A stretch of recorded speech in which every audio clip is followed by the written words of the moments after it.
আসসালামু আলাইকুম।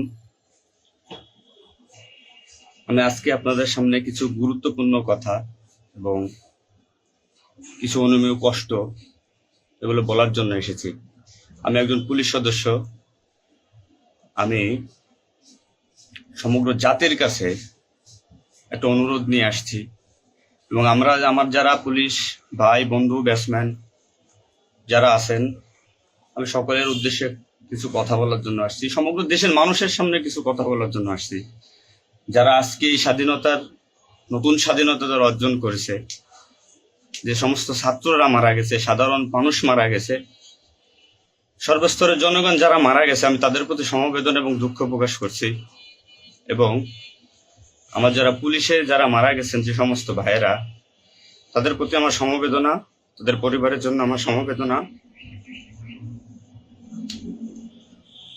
তো আমরা নিম্নপদস্থ কর্মকর্তারা যারা ডিপার্টমেন্টে চাকরি করি, আমাদের আদেশ মানতে হয়, নির্দেশ শুনতে হয়। আজ দেখেন যে সাধারণ শিক্ষার্থীরা মারা গেছে, পুলিশ যারা মারা গেছে তারা সব নিম্নপদস্থ কর্মকর্তারা, যারা আদেশ দিচ্ছেন নির্দেশ দিচ্ছেন, তারা কিন্তু কেউ মারা যায় নাই, বা অন্য কোনো বাহিনীর কোনো সদস্য মারা যায় নাই। তো এখানে একটা প্রশ্ন থেকে যাবে, পুলিশ কেন পুলিশ কেন হয়? Police is so called. Police আজকে দেশের জাতীয় ভিলেন। এই পুলিশ সর্বপ্রথম ৭১-এর মুক্তিযুদ্ধের সময় রাজাকার বাহিনীর বিরুদ্ধে প্রথম কাউন্টার অ্যাটাক রাজারবাগ থেকে দিছিল। আর সে গৌরবময় ইতিহাস উজ্জ্বল পুলিশের আর জাতীয় ভিলেনে পরিণত করছে কিছু স্বার্থান্বেষী মহল। আমাদের পুলিশের কিছু স্বার্থবাদী পুলিশ কর্মকর্তারা, যারা বড় বড় চেয়ারে বসে, বড় বড় জায়গায় বসে আমাদেরকে ব্যবহার করে তাদের স্বার্থ উদ্ধার করছে। আজ এতগুলো মানুষ মারা গেছে। আমি একজন পুলিশ, এর বাইরে আমি একজন ছাত্র ছিলাম। পড়ালেখা শেষ করে আমি চাকরিতে ঢুকছি। এটা আমার অপরাধ না। আমার ডিপার্টমেন্টকে কলুষিত করছে, এটা অপরাধ। আমি একজন সন্তানের বাবা। আমার 2 বছর বয়সে একজন সন্তান আছে। তো আমি একজন বাবা হিসেবে আমি মেনে নিতে পারি নাই। আমার ভাইয়েরা মারা গেছে, তা ছোট ছোট ছেলেমেয়েরা বলতেছে আমার বাবা কই, আমার বাবা কই। এগুলো মেনে নেওয়া যায় না, এগুলো কোনো মতেই মেনে নেওয়া যায় না। যারা সাধারণ মানুষ মারা গেছে তাদের পরিবারের কি অবস্থা? আজ আমার পুলিশে যেখানে পাচ্ছেন সেখানে নির্মম ভাবে মৃত্যুবরণ করতেছে, পিটিয়ে পিটিয়ে মারতেছে। এর কারণ কি? আজ আমাদের কিছু স্বার্থান্বেষী কিন্তু বড় মহলের অফিসারদের কারণে। তারা বিভিন্ন লোকের তোষামোদি করে বিভিন্ন পর্যায়ে আমাদের ঘাড়ে বন্দুক রেখে তারা মনে করেন দিনের পর দিন আমাদের নির্যাতন করে মানুষের বিরুদ্ধে লেলাই দিছে।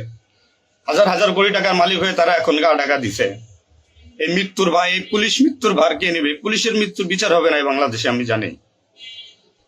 কিন্তু যারা এই নির্দেশদাতা, যারা এই নির্দেশ দিয়েছেন, তাদের প্রত্যেকের বিচার হবে। এবং চিহ্নিত যেসব পুলিশ অফিসার পুলিশ ডিপার্টমেন্টে আছে, তাদের অবিলম্বে প্রত্যাহার চাই এবং তাদের বিচার চাই, যারা নির্দেশ দিয়ে সাধারণ মানুষকে খুন করাইছে পুলিশকে দিয়ে। আচ্ছা, এতগুলো পুলিশ মারা গেছে, এই সম্পূর্ণ দায়ভার এই ডিপার্টমেন্টের অফিসারদের নিতে হবে। কোন অফিসার দেখছেন রাস্তায় মারা গেছে? মারা যায়নি। তারা নির্দেশ দিয়ে সরে গেছে, পুলিশকে সামনে ঠেলে দিয়ে। এটা হত্যাকাণ্ড। এই হত্যাকাণ্ডের বিচার আমি চাই। সমগ্র পুলিশ ডিপার্টমেন্টের এই হত্যাকাণ্ডের বিচার চাই। অবিলম্বে সব দুর্নীতিবাজ পুলিশ কর্মকর্তাদের অব্যাহতি দিয়ে তাদের শাস্তির আওতায় আনতে হবে। এই পুলিশ হত্যার দায়, এই পুলিশ হত্যার বিচার তাদের দিয়ে করতে হবে। আমি জানি না আমার এই কথা বলাতে আমার কি হবে না হবে, আমি সে পরোয়া করি না। আমি শঙ্কিত সেই পরিবার নিয়ে, যারা যারা মারা গেছে, তাদের ফ্যামিলি, তাদের বউ বাচ্চাগুলো এতিম হয়েছে। তা সাধারণ মানুষ মরেছেন, আমি তাদের থেকে ব্যতীত। নির্মম ভাবে অত্যাচার করছে, এগুলো মেনে নেওয়ার মতো না। আমি সবাইকে অনুরোধ করব, আমার ভাই বন্ধু যারা আছেন, আমি কোনো উস্কানিমূলক কথা বলতে এখানে আসি নাই। আমি এখন সত্যি বাস্তব কথা বলতে আসছি। আমার কষ্টের সঙ্গে বলতে হয়, আমি একজন পুলিশ পরিবারের ছেলে। আমার বাবা অন ডিউটির অবস্থায় 2012 সালে মারা গেছেন। আমি পরিচয় দিতে পারছি মানুষের কাছে, আমি একজন পুলিশের সন্তান। আমার ছেলে মেয়ে কিভাবে পরিচয় দিবে তাদের সহপাঠীদের কাছে যে আমার বাবা একজন পুলিশ? কিভাবে পরিচয় দিবে? সিসি করবে আজ মানুষের কাছে, জাতির কাছে, সমগ্র পৃথিবীর কাছে মানুষ আজকে ভিলেন রূপে আপনি পরিচয় হয়ে গেছে। এই মানুষগুলো, এদের মৃত্যুর ভার, পুলিশ হত্যার ভার ডিপার্টমেন্টের সর্বোচ্চ পর্যায় থেকে সর্বনিম্ন পর্যায়ে এর সাথে যারা জড়িত ছিলেন তাদের দেওয়া লাগবে, তাদের এগেনস্টে হবে। প্রত্যেকটা পুলিশ সদস্য আজ বাইরে বেরোতে ভয় পাচ্ছে, মৃত্যুর ভয়। এখনো অনেক জায়গায় আমি নিউজ পাইলাম সকালবেলা, অনেকে পুলিশ মরে গেছে, তার কোনো হদিস নাই। এখন অনেকে আটকা আছে, সবাই প্রাণ ভয়ে, আজ পুলিশ প্রাণ ভয়ে লুকাচ্ছে। কিসের জন্য? আপনাদের কারণে, আপনাদের স্বার্থ উদ্ধারের কারণে পুলিশকে ব্যবহার করছেন প্রত্যেকটি ক্ষেত্রে। এটা আর কেউ মেনে নিতে পারলো, আমি ব্যক্তিগতভাবে মেনে নিতে পারবো না। প্রত্যেকে দায়ভার নিতে হবে আপনাদের। আজ নির্বিকারে যতগুলো মানুষ মারছেন, আজ এই মৃত্যুর সামিলে আমি থাকতে পারতাম। চিহ্নিত করে করে বিচার হবে আপনাদের। পুলিশ কর্মকর্তারা যারা আছেন এর সাথে জড়িত সবার বিচার হবে, বিচার করতে হবে। কেউ না করুক, আমি করব। আপনারা পুলিশের গৌরবময় ইতিহাস ঐতিহ্যকে ধারণ করে নিজেদের স্বার্থ উদ্ধারের কারণে আজ পুলিশ বাহিনীকে মৃত্যুর মুখে ঠেলে দিচ্ছেন। তাদের কথা একবার চিন্তা করেননি। আপনি নির্দেশ দিচ্ছেন, নয়তো এই পুলিশ, এই সাধারণ পুলিশ, আমরা যারা আছি, আমরা কখনো এদের গায়ে গুলি চালাইতাম না, কখনোই আমরা গুলি ছড়তাম না আমাদের ভাইদের উপরে।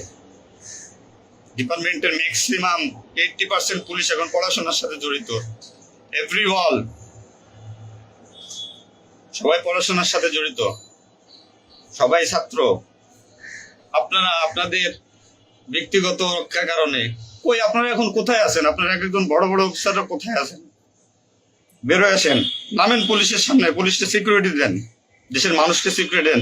আপনাদের হাতে পুলিশ বাহিনী ক্ষতিগ্রস্ত, বিপর্যস্ত, বৈষম্য সৃষ্টি করছেন আপনারা। আপনারা প্রতিটা ক্ষেত্রে পুলিশের সাথে পুলিশের বৈষম্য সৃষ্টি করে দিয়ে গেছেন। যে যার মন গড়া কথা দিয়ে, এটাই আইন, এটাই নিয়ম, এটাই শিখাইছেন পুলিশ ডিপার্টমেন্টকে। এগুলো হবে না। আপনারা যেখানে যান না কেন, পালাইয়ে, যেখান থেকে পলায় যান, এই পুলিশ আপনাকে খুঁজে বের করবে। এই মৃত্যুর দায়ভার আপনার নিতে হবে। সত্য কথা বলাতে অনেক পুলিশের চাকরি খেয়ে নিয়েছেন আপনারা। আপনারা সুযোগ পেয়ে স্বার্থের কারণে অনেক পুলিশকে বলে পুলিশ ডিপার্টমেন্ট থেকে বিতাড়িত করছেন। তাদেরকেও পুলিশ ডিপার্টমেন্টের প্রয়োজন। আপনাদের স্বার্থের শিকার তারা, আপনাদের স্বার্থের বলি তারা।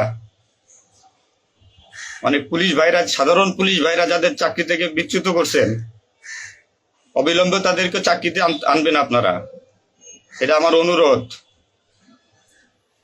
আজ দেশে কি মুহূর্তে, মানে পুলিশকে কোন সিচুয়েশনে ঠেলে দিয়ে গেছেন।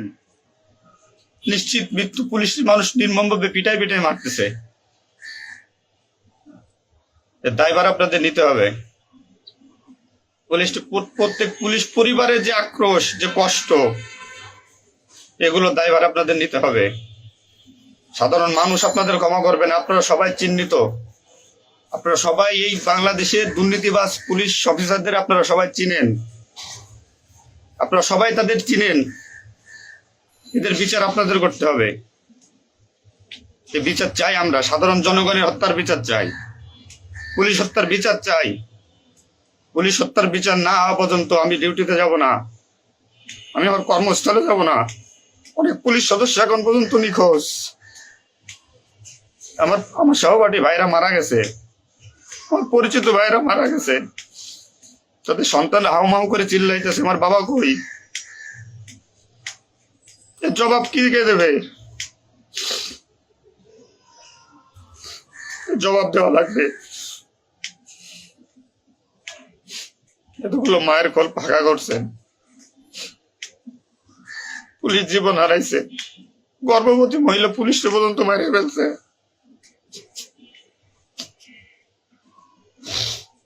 নির্মম ভাবে মারছেন। এই দোষ আপনাদের।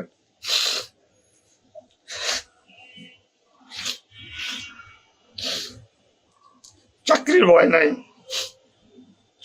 চাকরি চাই, ভিক্ষা করে খাবো, ইচ্ছে তো না মানবো না। কি করছেন পুলিশ ডিপার্টমেন্টের জন্য আপনারা? কত পুলিশ মারা গেছে তার তো ঠিক নাই। বিচার হবে, বিচার আমি করবো, কেন করবো? পুলিশ ডিপার্টমেন্টে প্রত্যেকটা সেক্টরে দুর্নীতি। আমি পুলিশ হয়ে আমার কোনো কাজের জন্য আমাকে অর্থ দিতে হয়, টাকা দিতে হয়। এতে নির্লজ্জতার কি কি কি করবো আমি? সাধারণ মানুষ দূরের কথা, আমরা কোনো পুলিশের কাছে সহযোগিতার জন্য গেলে তারা আমাদেরকে মূল্যায়ন করে না, কোনো কাজে হেল্প করে না, কোনো কিছুতে সুবিধা দিতে চায় না। আজ ডিপার্টমেন্টে বৈষম্য সৃষ্টি করে থেকে গেছেন আপনারা।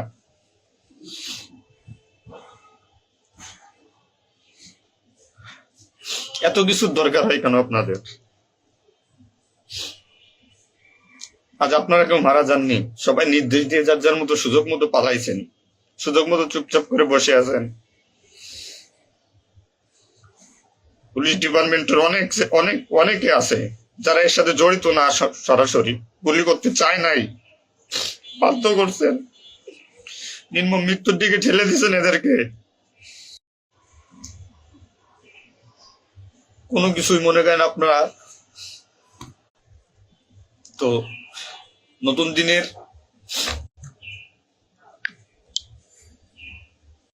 যে নতুন দিনের সূচনা হয়েছে বাংলাদেশে, স্বাগত জানাই। আমি কোন রাজনৈতিক দলের পরিপক্ষ না, আমি আজ পুলিশ। যে সরকারি আসবেন আমি সেই সরকারি গোলামি করতে হবে আমার। দেশের মানুষের জন্যই পুলিশ, আইন শৃঙ্খলার জন্যই পুলিশ, সাধারণ মানুষের জন্যই পুলিশ। তবে পুলিশ আজকে কেন আতঙ্কের নাম হবে? পুলিশ মানুষ থেকে আজ কেন দূরে থাকবে? দিন শেষে পুলিশ মানুষ, পুলিশ কারো স্বামী, কারো বাবা, এটা চিন্তা করবেন। ডিপার্টমেন্টের যে সমস্ত অসাধু কর্মকর্তারা আছেন প্রত্যেকটা সেক্টরে শিক্ষা নেন। বিশেষ করে যারা আসছেন ঊর্ধ্বতন কর্মকর্তারা শিক্ষা নেন। আজ আপনাদের স্বার্থের কারণে, আপনাদের কারণে আজ ডিপার্টমেন্টের এই অবস্থা। তছনছ হয়ে গেছে পুলিশ ডিপার্টমেন্ট। কথা বলার মতো কোনো ওয়ে নাই, কথা বলতে পারতেছি না। আমি তো বেঁচে আছি, তারা মারা গেছে, কি নির্মম ভাবে মারা গেছে, মেরে ফেলছেন আপনারা। তো আমি শুধু পুলিশ বাহিনীরে যারা আক্রান্ত করছেন আপনাদের বিচার করব, আপনাদের বিচার হবে। সবকিছু দায়ভার আপনাদের। ঘুমাইতে পারি না এই কয়দিনে, ভয়তে, চিন্তায়। মারা যাওয়া পুলিশের ছেলে মেয়েরাও চিৎকার করে বলতেছে আমার বাবা কই। সহ্য করার মতো না, মানুষ হিসেবে সহ্য করার মতো না। তো পরিশেষে একটা কথা বলবো, আমার যারা ডিপার্টমেন্টে আছেন, চাকরি করতেছেন করেন, সমস্যা নাই, চাকরি ছাড়ারও দরকার নাই। শুধু বিবেকের কাছে একটু প্রশ্ন করেন যে এরা আমাদের কিভাবে আমাদের ব্যবহার করছে ডিপার্টমেন্টে। যে সরকারি আসুক, আপনাদের কাছে অনুরোধ, যে আসুক ভাই, দেশে সরকার নাই আসুক, পুলিশ থাকুক আর না থাকুক, তাতে কিচ্ছু আসা যায় না। তো আমার একটা দাবি, একজন পুলিশ হিসেবে, একজন পুলিশের সন্তান হিসেবে, ডিপার্টমেন্টের ঐতিহ্য যারা নষ্ট করছেন, এই পুলিশের সুনাম যারা নষ্ট করছেন, এদের বিচার চাই আমি, 100% বিচার চাই। পুলিশকে যারা মুখোমুখি করে যে সন্ত্রাসী বানাইছেন, নির্বিকারে পুলিশ মারাইছেন, এই নির্দেশদাতাদের বিচার চাই আমি।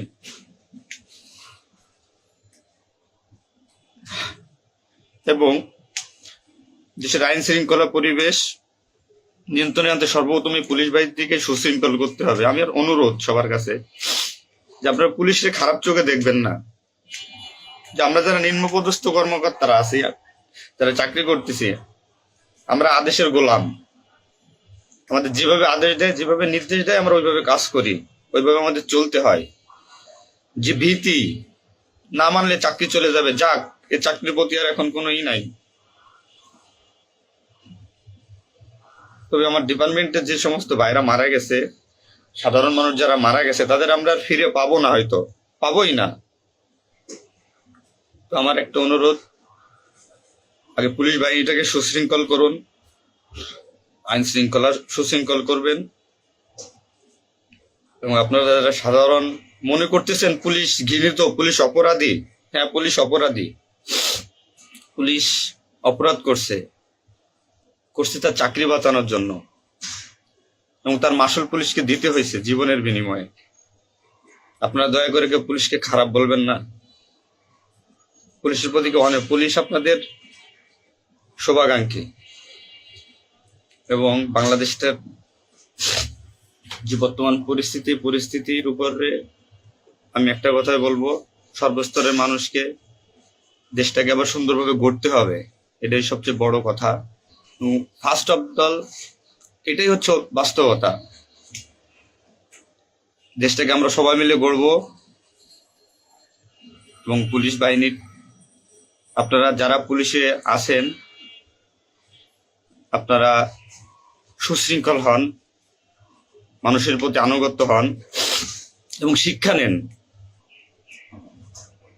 এত বড় একটা স্বাধীনতা না হইলে এটা মানুষ কখনো বুঝতো না, বা আমরা পুলিশরা বুঝতাম না যে আমাদের অর্জন কি, আমাদের মানুষের আস্থা কি আমাদের উপরে, বা আমাদের কি করা উচিত। আপনার সবার কাছে অনুরোধ থাকবে, আমার পুলিশ ডিপার্টমেন্টের প্রত্যেকটা সেক্টরের বন্ধু বান্ধব, সিনিয়র জুনিয়র যারা আছেন, আপনারা শিক্ষা নেন, নতুনভাবে পুলিশ ডিপার্টমেন্টটাকে গড়েন, মানসিকতা চেঞ্জ করেন। এবং পুলিশ ডিপার্টমেন্টে যারা আপনাকে ব্যবহার করবে, যারা স্বার্থের জন্য ব্যবহার করবে, তাদের সরাসরি ধরিয়ে দিবেন। পুলিশের প্রত্যেকটা সেক্টরে দুর্নীতি, এই দুর্নীতিবাজদের ধরিয়ে দেন। এদের ধরায় না দিতে পারলে পুলিশ ডিপার্টমেন্ট কোনোদিন শুদ্ধ হবে না। আর দিনের পর দিন এরা মনে করেন আমাদের সাথে বৈষম্যমূলক সৃষ্টি করে এদের নিজেদের স্বার্থ হাসিল করতে। সবার কাছে আমার একটা অনুরোধ, আপনারা সবাই ভালো থাকবেন আর আমাদের পুলিশের জন্য দোয়া করবেন, যাতে আমরা সুশৃঙ্খল বাহিনী হিসেবে রিইউনিয়ন, পুনরায় পুলিশ ডিপার্টমেন্টটাকে আবার গড়বো, এই শিক্ষা থেকে শিক্ষা নিয়ে, যে পুলিশ কখনো মানুষের দুশ্মন নয়, পুলিশ মানুষের শত্রু নয়, পুলিশ মানুষের বন্ধু, জনগণের বন্ধু। এটা আমরা প্রমাণ করব। এই মানসিকতা নিয়ে তৈরি হন আগামী দিনের নতুন পুলিশ বাহিনী গড়ার জন্য। সবাই সবার নিজের প্রতি খেয়াল রাখবেন, ফ্যামিলির প্রতি খেয়াল রাখবেন, আমার জন্য দোয়া করবেন। আসসালামু আলাইকুম।